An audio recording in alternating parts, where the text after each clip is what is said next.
Hey folks, the Daily Landsblog. Yesterday was all about Woodstock, Ontario, and today it has to be again because this is a story that will not and should not go away. This should be another warning to all of us that mental health is not a secondary issue. This is not something that rarely happens. This is a mainstream problem that has been ignored basically for 2,000 years.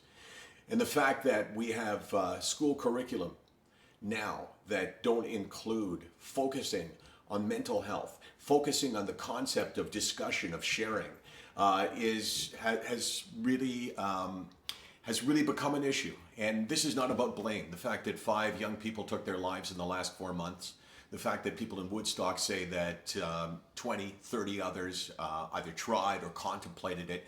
It's not about blaming. It's not about blaming teachers or schools or psychiatrists or family doctors or parents. It's about somehow understanding that this is a crisis. This is a life or death situation.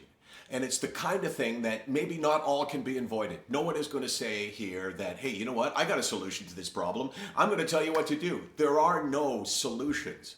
But there are ways that we can do a better job. And I'll tell you right now, it's all about talk. If you have in your school system a way that people can reach out and share, where kids can go to their teachers or go to the guidance counselor or go to a principal or a vice principal and not see them as the opposition, if they could share with their friends, if they could just reach out and say, you know what, I'm struggling and I'm hurting and I need help.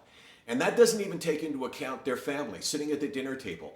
The only way to make that happen, and it's really difficult, there's none of me that's sitting here and saying, no part of me is saying, hey, this is easy to do. Just start talking and it's all solved. Bam. It's not that way. But if you create an environment where it doesn't seem taboo, if you create a situation where people can say, hey, you know what, I'm not feeling so good, I think maybe I need help, and they're not afraid to be judged and not ashamed and not embarrassed, if they can say that, then we have taken a massive step. And it all comes from just one thing: desensitizing people to this talk. Right now, if you haven't done it, it's impossible for most people to share. I mean, forget about kids. Adults will spend their lives suffering without sharing. We need to create places where it's not, oh my God, they're talking about mental health, where it's like anything else. Maybe not the easiest thing in the world to talk about it, but it's possible. That's all I ask, is that we look for places where we can create safe environments where it's just not taboo. You know, years ago, sex education was taboo, and teenage pregnancy and everything that went with that. And then someone decided in the schools, you know what, we should talk about sex. We should talk about sex education. We should use the words penis and vagina. We should talk about condoms. And you know what, that made a difference. But originally, nobody talked about that. But that's where we are with mental health right now. It shouldn't be taboo. It shouldn't be that thing that nobody talks about. Talking about it does not bring it on.